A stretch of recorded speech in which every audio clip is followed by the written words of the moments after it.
Turbūt tai neatėjo per vieną dieną, tam reikėjo šiek tiek laiko, kad suprastum, kad gyvenime yra kažkas daugiau negu tai, ką turiu šiandien. Ir kad yra kažkas, ko nesuprantu, bet noriu suprasti. Ir kažkas dar yra už viso to, ką galiu pajusti ir ko nejutau. Kada iškilo daug klausimų, kas esu aš, kur aš einu, ar aš teisingai elgiuosi, galbūt net kažkokios baimės, kažkokios negandos, nelaimės, kai viskas susikrovė į vieną vežimą ir pasidarė sunku jį vežti.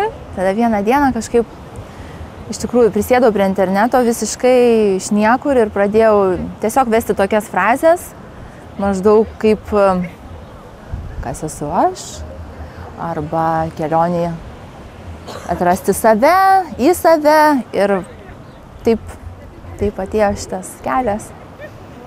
Taip atėjo kelionė į save? Jo, taip atėjo kelionė į save. Oi, visos šitos savaitės tai galiu pasakyti pagrindinį dalyką.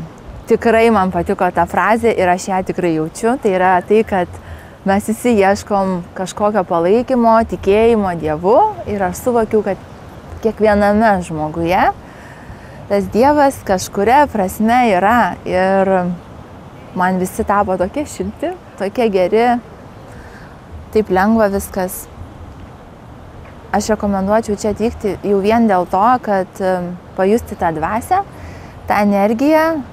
Sunku patikėti, kada neturi kažkokio apčiuopiamo įrodymo, bet kada tavo kūnas visas virpa, kada tu tikrai per tam tikras sesijas net toks vaizdas, kad išeini iš čia ir matai save iš kažkur, kada tu matai šviesą, šilumą, labai sunku pasakyti, kas tai yra, kada kiti to nemato.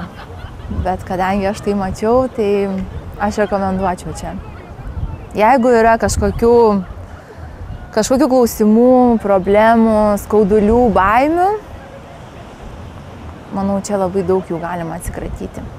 Ir aišku, būtinai reikia suvokti, kad čia ne ligoninė ir niekas tau nesuleis vaistų ir nepagydys tavęs va taip per vieną minutę. Tai yra procesas. Ir manyje jis tikrai prasidėjo.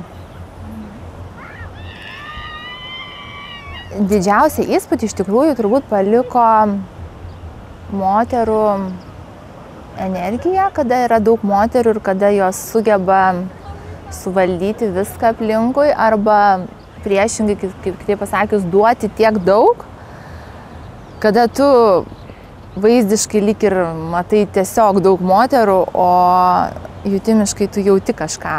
Tu jauti tokią energiją, šilumą. O tas labai nustebino, niekada negalvojau, kad tai yra iš vis įmanoma. Ir savo akimis pamačius, kaip įvyksta dar daugiau, kaip žmonės atsikrato savo kažkokių baimių, nuogąstavimų meditacijos metu, tai supratau, kad tai yra kažkas tokio ir džiaugiuosi, kad pati tai turėjau per vieną seansą su Kašia patyriau. Tai įsitikinau, kad tai ne tik kažkur šalia kažkam, bet tai buvo ir man. Mane nustebino tai. Aš manau, kad mane tiesiog privertė pamatyti, kad gyvenimas iš tikrųjų yra gražus. Aš manau visų pirma, kad jeigu žmogus jau atvažiuoja čia, jis neatsiduria be priežasties. Reiškia, jisai turi arba daug skaudulių, arba daug baimių, arba daug kažkokių išgyvenimų, arba praranda tikslą gyvenime. Tai jau yra teisingas pasirinkimas atvykti čia ir gauti tą visą teigiamą emociją ir kažkokius tais ritualus, kurie galbūt padėtų jam atsikratyti to. Tai patarčiau visų pirma nedėti per daug lūkesčių. Nes jeigu išsikelsi savo daug ir kažkokių nepagristų lūkesčių, galbūt po to ir nusivilsi ir kažkam neteisingai grįžęs, kažką neteisingai perteiksi.